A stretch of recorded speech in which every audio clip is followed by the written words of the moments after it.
If you're a student preparing for UTME, WAEC, NECO, GCE, any other Nigerian exam, or any exam that you believe that you need a proper understanding of the types and kinds of characters, then this tutorial is for you.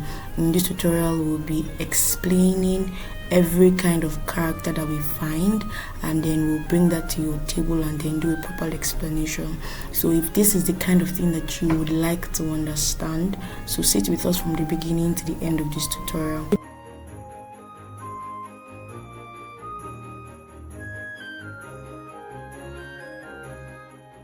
Good day everyone, welcome to Heshbon Academy, and today is the second part of our series that we started in our last class that has to do with literary terms, and today we'll be talking about types of characters. So we'll be starting right now. We'll be starting with hero, heroine, or protagonist. So a hero is the main character of a play who solves all obstacles and becomes victorious in the end.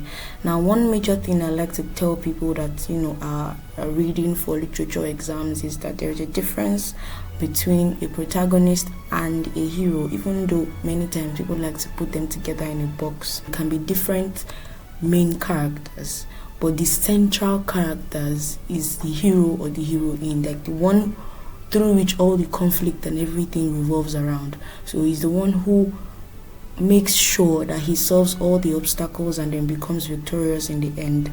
Now, moving on to tragic hero. A tragic hero is an amiable and loving character who, as a result of the flaws in his character, leads to his downfall. For example, Othello in William Shakespeare. In our last class, we talked a lot about tragedy and what makes up a tragedy, and the most important, or one of the important parts of tragedy, is the fact that the heroes in tragedies are always tragic heroes. Now, they're not tragic heroes because, of course, maybe they die at the end, or they lose a lot of things in the end, or they fail at the end. What makes them tragic heroes is because they are loving characters, but because of their flaws, because of their weaknesses, I explained that in the last tutorial, because of their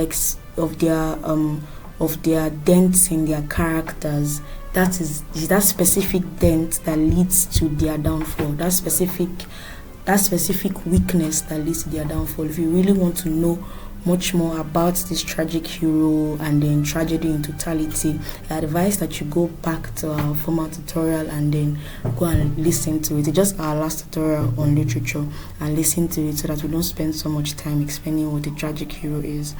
Now, a comic hero is the main character who succeeds by chance. Now, a comic hero is not a clown, maybe a character that makes people laugh all the time. A comic hero is different because a comic hero is the main character, but he succeeds by chance. A comic hero is not a hero that makes you laugh. A comic hero is the main character of a novel or a drama, but he succeeds not because he solves obstacles and becomes victorious. He succeeds just by chance. You see this kind of drama like in lottery movies where we have like maybe a vagabond as a main character, and then all of a sudden he just gets a lottery and then he just succeeds by chance. That's what a comic hero is. Now, moving on to the next thing, we have anti-hero. Anti-hero is a hero who is an ordinary person who does not have special qualities that a hero should have. Now, many a time, a comic hero and an anti-hero, they usually have the same characteristics in a way, because a comic hero succeeds by chance. An anti-hero is an ordinary person who does not have special qualities that a hero should have. So let's get this straight. So a comic hero, like I said before, a comic hero might have some kind of special qualities, but all of those qualities are not what makes him succeed. What makes him succeed is just time and chance. But an anti-hero does not even have any special qualities. For example, like I said, maybe a hero is somebody he's a little outside of what we see as realistic in a way, because he can handle things better. Is like almost the way we like to see ourselves. But an anti-hero does not have any special quality like the hero has. So an anti-hero is an ordinary person, just an ordinary person who does not even have special quality that the hero should have. For example, imagine somebody who maybe is just cooking in the house or just doing something, and all of a sudden he's just plunged into conflict. And an ordinary person who does not have any special qualities all of a sudden just ends up being the center of attraction in a story or in a book or in a drama. So that's what an anti-hero is. A villain is the character that does evil and wreaks havoc on other characters. Now, if you look at the image on the left-hand side of the slide, you will see that a villain is someone who opposes values, creates conflict, and challenges community. So a villain is somebody that does evil, he wreaks havoc, and then he's just the bad guy. He's just the bad guy everywhere, and then they are very, very easy to identify.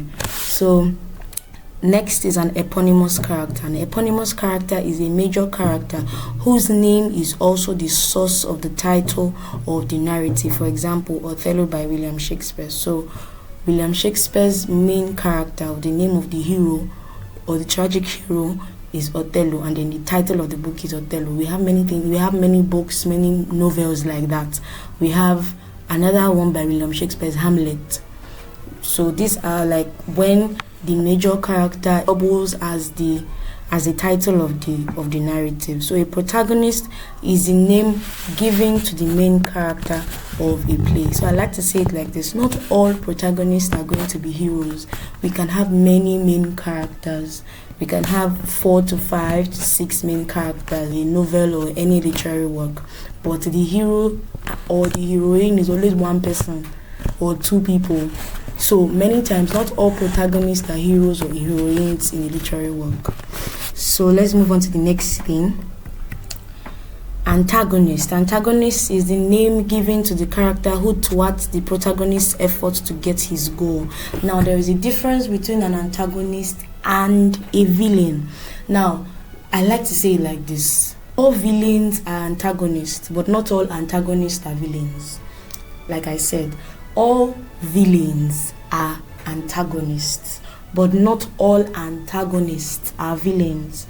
Why do I say that? Because a villain is just somebody who puts everything bad on the way of the hero, like puts obstacles in the way of the hero in getting his goal and all of that. One antagonist is just someone who has conflicting ideas. For example, I'd like to give this example. If Sarah falls in love, maybe Sarah is a Yoruba girl and she falls in love with an Hausa man, maybe called Ahmed or something, and then her mother does not like Hausa people for anything.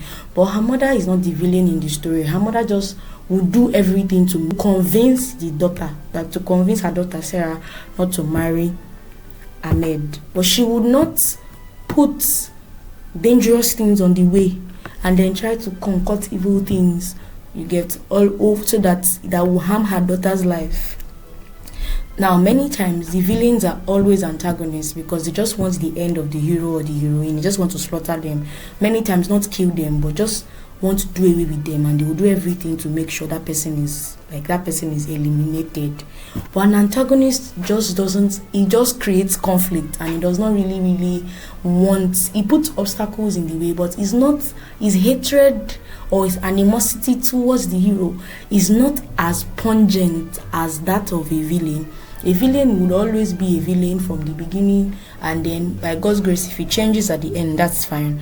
But many times it's quicker for antagonists to change, or they just let go of the entire battle. But villains, we want to see it to the end. I hope I'm able to explain the difference between antagonists and villains. So the next thing is caricature. So a caricature is an exaggerated character, usually funny, that can hardly be seen in real life. The character is either too good or too bad. Now, a caricature is not the same thing as a clown or a jester, even though usually they are usually funny, but they are not really the same thing. They are not in the same box. So the definition of a caricature is that it's an exaggerated character that can hardly be seen in real life. The person is either too good or too bad. Now, many a time when people are making movies and writing novels, they can fall into that error of making their characters to be out of the ordinary. When somebody is too good to a fault. We are not all perfect human beings. So many times, if you look at the movies and the books that you can really relate with, they are always movies that you can see yourself in them. You can see a realism in them. Now, caricatures, they are characters that don't have a tinge of realism in them at all. They are either too good or too bad, but they are usually funny. Now, what we all call caricature, or what we have in mind as caricature, is instead called clown or jester.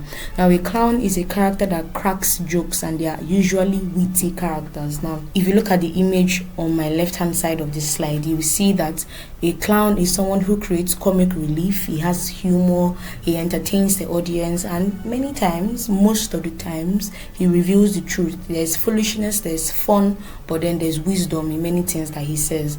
Now, many authors like to play with this thing. For example, you can even see it in Nigerian movies, or like people call it Nollywood, where everything is going on well, and then somebody that is maybe the drunkard of the village or the drunkard of the community just comes into the king's palace and then displays some foolishness, and then all of a sudden he just says something really wise.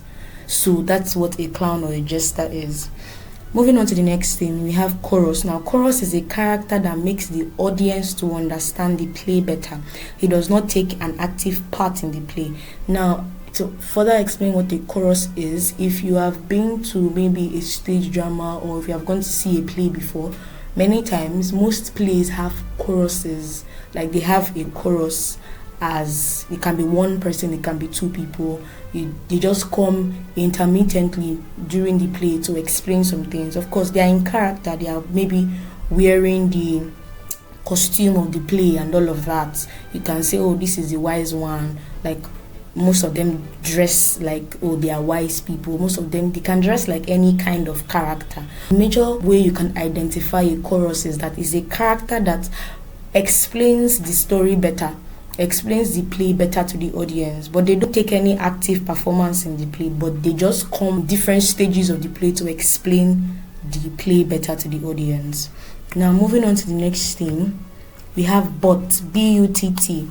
It's a character who is ridiculed and laughed at throughout the literary work. Now, a butt is a character who everybody laughs at the character. He's ridiculed, he's laughed at all through, from the beginning to the end. I believe that a butt is also known as a flat character in a way, because if you are laughed at and ridiculed at all through the entire literary work, that means you don't even develop at all, except maybe you are laughed at and ridiculed at for different stages of growth. That works too. So a butt can also be a round character in a way. But most of the times, butts are usually flat characters. So it's just that character that is majorly used for comic relief throughout the literary work. Now, a foil is a different kind of character. It's a character that is a sharp contrast to the main character. It sharpens the characteristics of the main character. So now, there are many times, if you want to sharpen the characteristics of maybe your hero or a heroine, there will always be a character that is opposite of everything that the hero stands for. Opposite. Many times you see movies where the daughter is beautiful, calm, enduring, loving, all of those things, and then you see maybe she has a stepmom like Cinderella. Now, I believe that what really makes Cinderella's character shout out loud is because she has two stepsisters who are opposite of what she is. So they were like foils to her character. So a foil is a character that is completely opposite to the main character, and because you're seeing two opposites, you're able to see the characteristics of the main character much more, because there is a character that does opposite of what he does. So he literally sharpens the main character. So the next thing is persona. Persona is the main character of a poem, or the person who is a speaker in the poem. Now, many times persona has a lot of things to do with poetry. So the main character of the poem, or the speaker in a poem, like the voice that you hear when you are reading poetry, is a persona. Now, next thing is flat character. I spoke about flat character when I was trying to explain bots and I explained some things, so but I'll explain it again. So a flat character is a character that does not change or develop through the entire story. They are also known as static characters because they are easily predictable. Now, let's go to round character. A round character is a character that develops and goes through changes, and they are also known as dynamic characters. Now, many times, most heroes and major characters in protagonist, antagonist, villains are always round characters. Now, all those characters that in Nigeria, we call them wakapas, like in a movie, they are just maybe people that just walk past, maybe characters that are just like supplementary in nature. They are secondary characters. They're usually flat characters because first of all, they are not the main focus, and then they don't need to change. They are just there. They don't develop through the entire story, and they are easily predictable. We know that they are going to shout because we've seen them shout all through the movie, and they have done nothing but shout. That's a flat character. But a round character is complex. A round character develops. A round character has many traits. A round character is that character that the author explores, let us see different sides to the character, and it goes through changes, and it's a dynamic one. So if you look at the picture on the left hand side of this slide, you see like something that helps you, like an infographic that helps you see the difference between a round character and a flat character. Now moving on to the next thing, we have elements of drama. Now we just spoke about the different kinds of characters, so we are going now to elements of drama. Disclaimer: most of the pictures that I use for my slides, I use ChatGPT to create them, and so many times there can be wrong spellings of some things, and you know how ChatGPT can be. He will keep on telling you to change it, and then to not change it. So this one looks good. It doesn't look like there is any misspelling in any way, but as we go forward, or as you keep watching my videos, if you are observant enough, you can just see that, oh, this is actually a wrong spelling. It's not like I don't know English. It's not like I see the teacher doesn't know English. Blame ChatGPT. Anyway, moving on. Elements of drama. So, like we see in the picture, we see like a drama unfolding. You can see that, they're saying the elements of drama: action, dialogue, characters, plots, stage directions, and all of that. So let's just move on to explaining it. So there is a difference between a play and a drama. A play is a written literary work that consists of acts and scenes and can be performed on stage, while drama refers to a play that is acted on stage. Now, don't get confused. It's very simple. A play is written. A play is a written literary work, and it consists of Act 1, Scene 1, Act 2, Scene 1, all of those things. They have acts and they have scenes, and they are capable of being performed on a stage. Now, a drama is that play acted on stage. So you don't call a play a drama because you are not seeing it on stage. So that's why you call written plays. They are called written plays, not written dramas.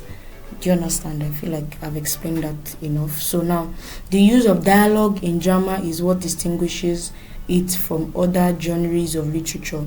The basic elements of drama are plot, characters, action, acts and scenes and settings. Now, what this paragraph is trying to say is that what makes drama different from prose and poetry is the use of dialogues.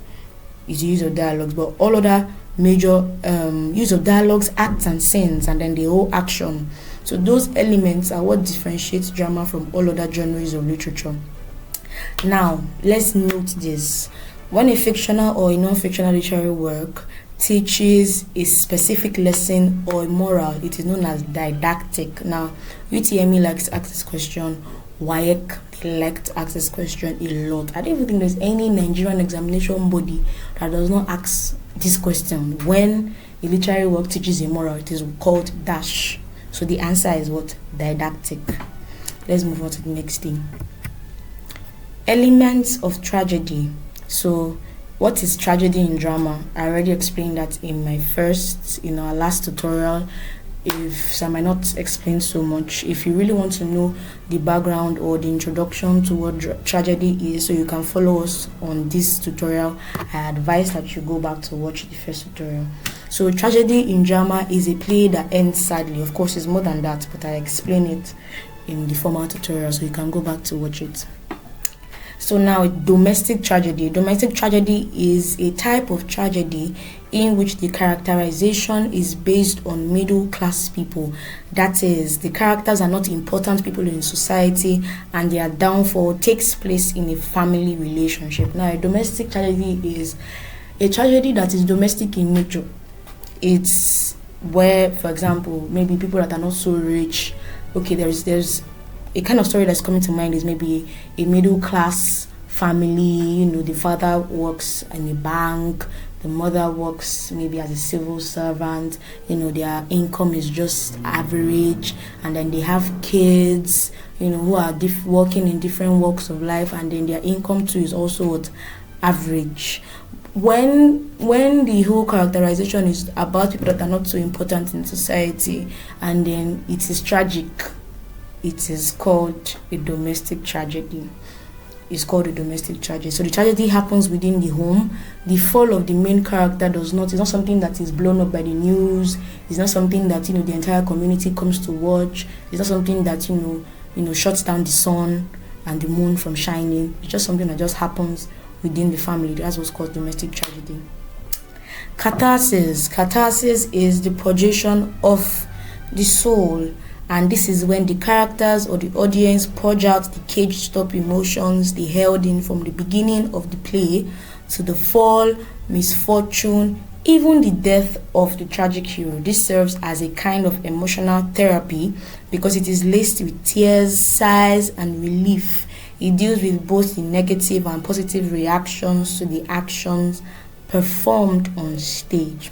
See what I did there? It deals with both the negative and positive reactions to the actions. That's a rhyme there. Anyway, let's go on. So catharsis is, I don't know, there's a recent movie that was released by Kemi Adetiba called To Kill a Monkey. Now, To Kill a Monkey is a tragedy, actually. So purgation of the soul at the end, when we see Obos, and those are characters in the movie, Obos and Ife. I think that's his name is Ife, right? So Ife, when we see them, at the end of the movie, and all of those things are like everything is unfolding and coming together. The audience, I felt a projection somewhere, like something like sighs, tears, relief. Of course, I didn't cry, but there was just that relief. Oh, finally, it is over. It deals with both like the negative and the positive reactions to the actions that have been performed on stage. If you look at the picture on the right hand side, you will see a proper depiction. So catharsis is the audience letting out caged emotions, that maybe the whole suspense, the whole, if you're disappointed, if you're angry, like now Game of Thrones. Now many people saw it as a tragedy because Khaleesi died. Many people did not see it as a tragedy. So that release of caged up emotions at the end by the audience is called catharsis.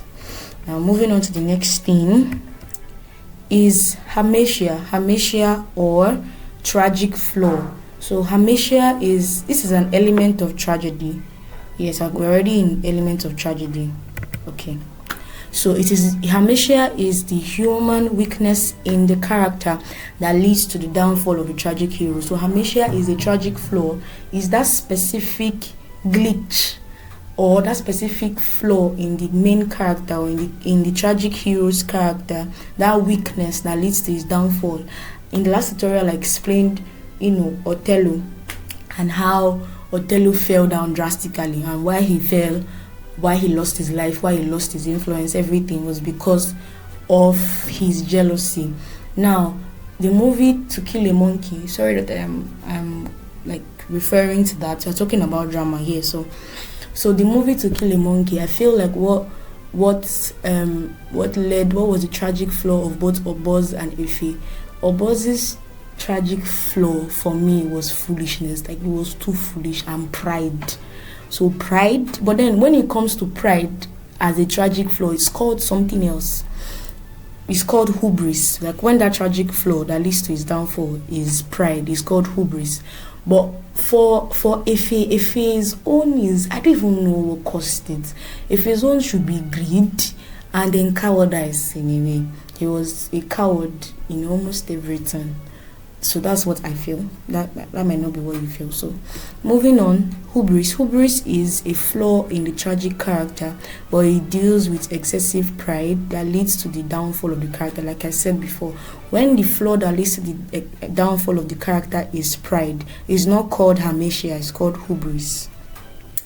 Now moving on again to peripeteia. Peripeteia is the sudden reversal of fortune of the hero of the play.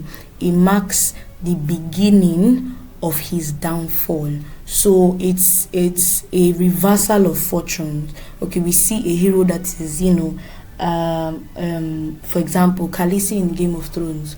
First of all, we see her looking, she's a very generous person, she's the breaker of chains, she releases people from slavery, all of those things. But then we now see her close to the end of the movie slaughtering, like burning people alive, burning those innocent people she's claiming to save, burning another set of innocent people alive. And then that is like, for me, that's a peripeteia, because it just shows how we see how mad she can become.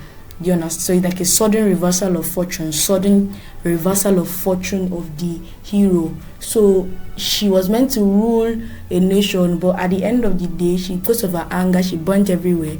And then when she's going to the throne, there is nothing left of the throne. Half of the building is gone, and then she lost her life at the end of the day. So that's peripeteia, is a reversal of fortune, is like unexpected change that starts the downfall of a tragic hero.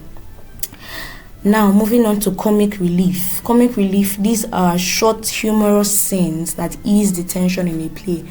We all know what comic relief is. A relief that is comic.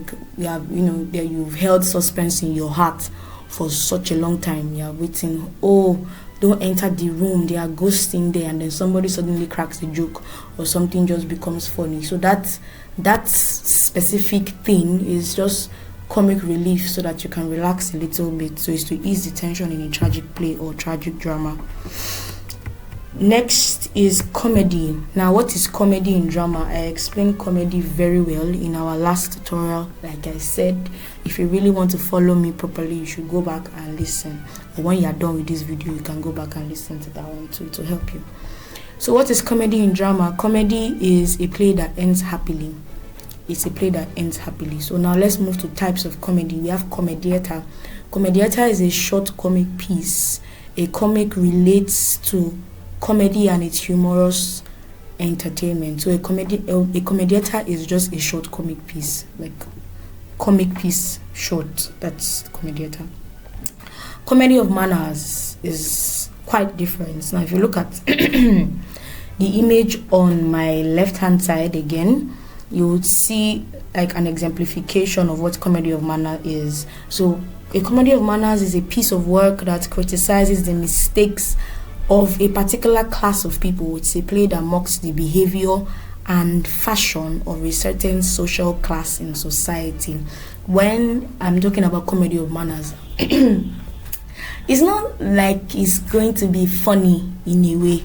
Comedy of manners, many times, of course, is actually going to be funny. There's going to be a lot of humor and all of those things. So the entire thing is a satire that laughs at maybe the high class society of people, or even the low class society of people. It just picks a certain social class in society and exposes them and then makes a mockery out of them. For example, if you look at the picture, you will see that comedy in this picture, you will see that, oh, the lady is telling the other lady, oh, her hair tie is of last season. And then one other guy is saying, oh, my new car cost a fortune. And we see another guy saying that, oh, how dreadfully common.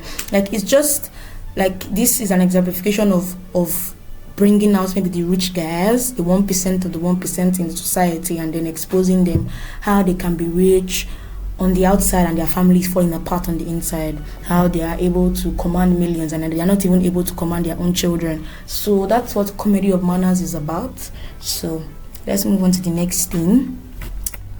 Comedy of errors. Now, comedy of errors is a piece of work in which so many errors are made as a result of mistaken identity. If there is one example that I cannot forget in a hurry, is She Stoops to Conquer by Oliver Goldsmith. Now, we're still going to explain what mistaken identity is. Let me just read it so it will help us to understand what comedy of errors is. So mistaken identity is when one person or character is mistaken for another, which leads to mistakes in the play. For example, let's say somebody who is thought to be the rich man's daughter. You just mistake her to be the rich man's daughter, not knowing that she's the slave of the rich man. And then from there, you start treating her like she's the rich man's daughter, unknowing to you that she's the slave. So that's really what happened in She Stoops to Conquer. So it's when there are so many errors because one character's identity was misplaced by another character, and then at the end of the day there's confusion and there's a lot of things happening. So if you look at the picture on my right hand side again, you see two people wearing the same clothes, and then I feel like they had mistaken, maybe the women mistook their husbands. So the women must have mistaken one other person for her husband instead of the other person. So that's what I think that comedy of errors in this picture is talking about. Please ignore, like I said, ignore the spelling of mistaken. That is ChatGPT's fault, it's not mine, like I said before. Now let's move on to the next thing, farce. So farce is a piece of work where the characters are exaggerated to create laughter. So farce is just exaggerated comedy. So farce is when the characters are just overly exaggerated just to make you laugh and let off steam. That's what farce is. A black comedy is a comedy about dreadful events using fantasy and grotesque humor to look through the world of reality. So a black comedy is when something that should be scary, they make it in a way that you laugh at it and it becomes very funny. So they use very strange humor to look at the world of reality. So that's what black comedy is. Black humor is, it laughs at the tragedy of man and man's attempt to manage his life or manage his affairs. It's just like Solomon in the book of Ecclesiastes. It says, vanity upon vanity, all is vanity. So I feel like black humor should be another name for the book of Ecclesiastes, because it's not funny, but it just shows you the futility of man's attempt to arrange his life without God in it. So he laughs at the tragedy of man. So it's tragic. It's tragedy of man and man's attempt to manage his affairs. Next thing is musical comedy. Musical comedy is a light, dramatic entertainment accompanied with sentimental songs. So musical comedy is what we say musical comedy is just something to make you laugh, but is accompanied by songs. That's why it's called comedy that is musical. Move on to the next thing. Ballet.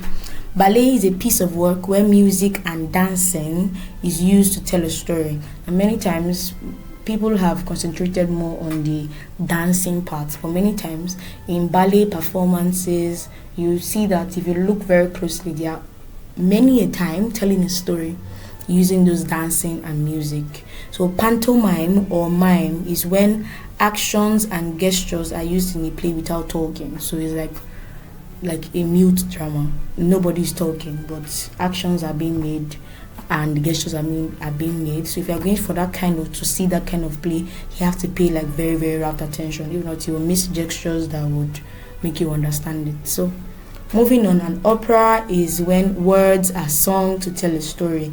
Another thing, if you're not intelligent, don't go for an opera because you will miss the entire thing.